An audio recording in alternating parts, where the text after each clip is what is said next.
Jesus reinará literalmente sobre a Terra, um reino político, que é conhecido como milênio? É isso mesmo que a Bíblia diz? Hoje vou mostrar alguns argumentos bíblicos em defesa da ideia de um reinado literal de Cristo na Terra. E em outro vídeo apresentarei os argumentos bíblicos contrários a essa visão. A visão de um reino literal de Cristo na Terra é conhecida como pré-milenismo. Olá, eu sou Elon Marques e se você gosta da maneira que ensino Bíblia neste canal, considere se tornar um inscrito. Todos os domingos à tarde posto um vídeo sobre algum tema bíblico aqui neste canal. Vamos lá para o assunto de hoje. O pré-milenismo é uma ideia teológica cristã que defende que Cristo irá implementar um reino literal, político e terreno, logo após a sua vinda visível. Esse reino será compartilhado com os santos que viveram por todo o período antes da volta de Cristo. Durante o período do reinado de Cristo, o diabo será preso, e no final de seu reinado, o diabo será solto para liderar a última rebelião contra Cristo e será derrotado permanentemente. Só após tudo isso que Cristo renovará a criação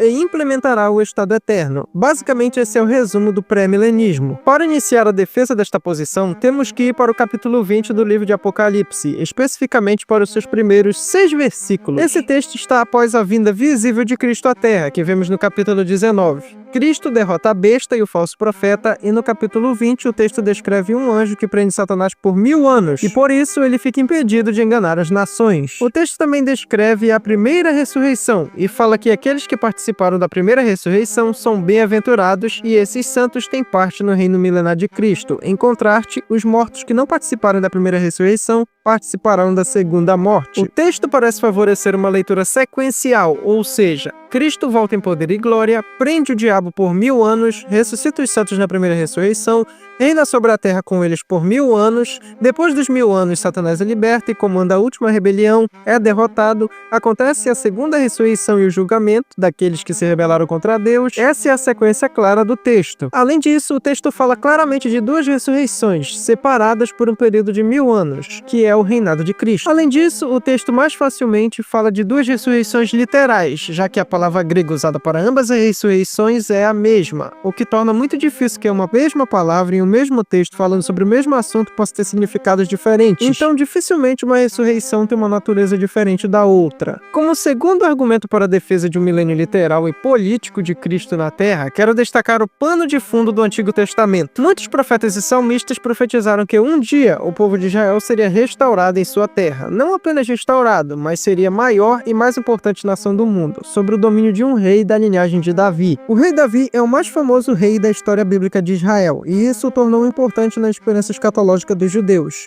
Todos os judeus acreditavam que, no futuro, um rei davídico iria libertar Israel e iria reinar literalmente sobre todos os povos da terra. Quando olhamos para o livro de Salmos, vemos o Salmo 2, por exemplo, que descreve um rei chamado de filho pelo próprio Deus e que derrotaria e dominaria as nações. O Salmo 72 fala de um rei de Israel dominando sobre vários povos. Estes povos trazem muitos presentes para esse rei. O profeta Isaías é um dos profetas que mais fazem menção ao futuro rei davídico e também à futura restauração de Israel.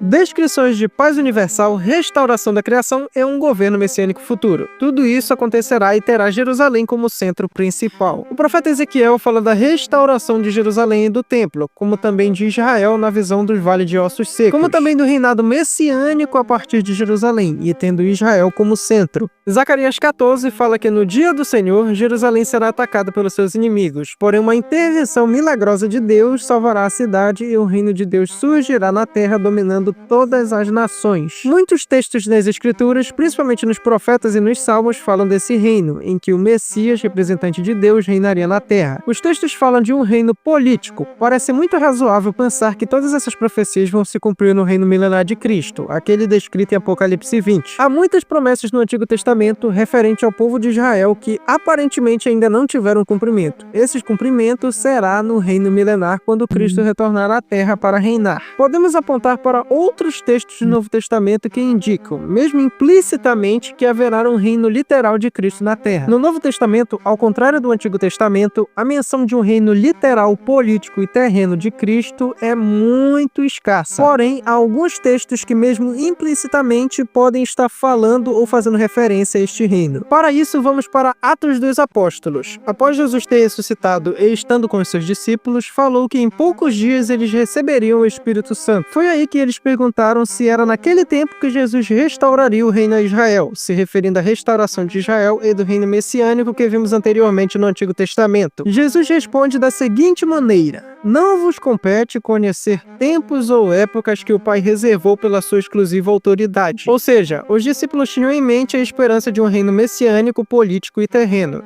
A mesma esperança que os salmistas haviam, a mesma esperança que os profetas haviam e a mesma esperança que todos os israelitas haviam. E aqui está o ponto da questão. Jesus não nega que esse reino virá, ele apenas fala aos discípulos que isso não é assunto deles. Eles não precisam saber das coisas que Deus já planejou. O texto de 1 Coríntios 15, verso 23 a 28, no meio do discurso de Paulo em defesa da veracidade da ressurreição final, Paulo apresenta a seguinte ordem: Cristo ressuscitou primeiro, depois os cristãos ressuscitarão em sua vinda e depois o fim virá, quando Cristo entregar o reino ao Pai. Ele diz também que o último inimigo a ser destruído é a morte. Tudo isso indica que Cristo reinará antes do fim de todas as coisas. Além disso, há uma sequência de ocasiões onde os inimigos de Deus serão destruídos, sendo a morte a última a ser destruída. Tudo isso cabe na ideia de um reino literal de Cristo, onde a ressurreição dos cristãos acontece antes e a entrega do reino e a destruição da morte acontece depois, segundo a sequência que o apóstolo Paulo nos dá. Então esses são os principais argumentos bíblicos para acreditar em um reino literal de Cristo na Terra, um reino político tendo Jerusalém como o centro de seu reino e Israel e a igreja sendo exaltados juntamente com Cristo. Lembrando que futuramente farei um vídeo expondo os argumentos contra essa ideia.